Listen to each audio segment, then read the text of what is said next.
नाज़रीन, पीर वसण में नवाब वली मोहम्मद वाक़े मासूम जिनसार के क़त्ल ख़िलाफ़ एहतजाज किया वियो। तफ़सीला पेश आहे ये रिपोर्ट। इन वक्त असां पीर वसण प्रेस क्लब से मौजूद आहियूं, जिते गुज़रियल ॾींहुं 6 फरवरी ते मासूम गुलन जहिड़ो ॿारड़ो जिनसार अली डेपर माउ जी हंज मां हथियारनि जे ज़ोर ते नामालूम हथियार बंद अगवा करे खणी विया हुआ, जॾहिं त 6 ॾींहंनि बाद अली निवाज़ शाख आरडी नंबर 45 मां मासूम गुलन जहिड़े ॿारड़े जो लाश हथायो आहे। उन हवाले सां सोशल सिविल सोसाइटी जे माण्हुनि ऐं समाजी अॻुवाननि एहतजाजी मुज़ाहिरो कयो आहे। अचो त हिननि सां ॻाल्हि ॿोल कयूं त वधीक हिननि जो छा चवणु आहे। ये एहतजाज जेको आहे मासूम जिनसार अली डेपर जे कातिल जी गिरफ़्तारी जे लाइ आहे, छाकाणि त पुलिस खां इहा ॻाल्हि एॾी वॾी ॻाल्हि कुझु कोन्हे का।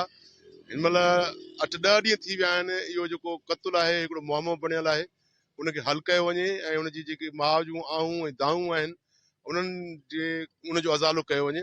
ऐं कातिल एॾो बि शातिर कोन्हे जेको पुलिस जे हिन जांच खां लिकी वञे। सो असांजी इंतिज़ामिया ऐं पुलिस खे गुज़ारिश आहे त हिन मासूम जिनसार डेपर जे कातिलनि खे जल्द खां जल्द गिरफ़्तार कयो वञे। पीर वसण जे इलाइक़े में ज़ुल्मनाक थियो आहे। जिनसार डेपर सां जीअं उनजी माउ आहे रहिणियूं राहत करे रही आहे, को ॿुधण वारो न आहे। ऐं उहो खीर पियाग ॿार मासूम हुयो, जंहिंखे ज़ालमनि दरंदनि शाख में उछलाए क़त्ल करे ऐं शाख में उछलाए छॾियो। मासूम नींगर जिनसार डेपर जेको माउ जे हंज मां खसे करे 8 ॼणा पहर हुई, वरी उनखे पोइ क़त्ल करे वाह में लोढ़ियो वियो आहे। उनजा हिन वक़्त ताईं जवाबदार कातिल गिरफ़्तार न आहिनि। इन करे असीं सिविल सोसाइटी वाइस ऑफिसरनि जे प्लेटफॉर्म तां इहो एहतजाज खणी पहुता आहियूं त उन्हनि जा कातिल जेको आहे गिरफ़्तार कया वञनि।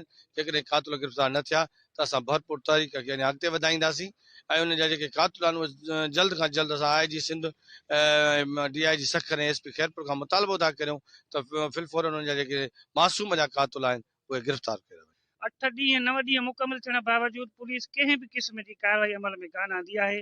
असांजी तमामु इंसानी हुकूक ऐं तमामु अदलिया ऐं कानूनी इदारनि खां पुरज़ोर अपील आहे त हिन मौसूम जे खून सां इंसाफ़ करण जे लाइ मुकमल कार्रवाई करे उन जा कातिल गिरफ़्तार कया वञनि। जिनसार अली डेपर जे कातिलनि जे गिरफ़्तारीअ जे लाइ एहतजाज में शामिल थिया आहियूं ऐं असां गवर्नमेंट खां पुरज़ोर अपील था कयूं त हिनमहिल ताईं हुन ॿारड़े जे कातिलनि जी का बि ख़बर न पइजी सघी आहे ऐं असां हिन नंढड़े एहतजाज जे ज़रिए इहो गवर्नमेंट खां मुतालबो था कयूं त इन्हनि जा कातिल जल्द खां जल्द गिरफ़्तार कया वञनि। कैमरामैन अली अकबर सां फयाज़ अली ज़रदारी, KTN न्यूज़, पीर वसण।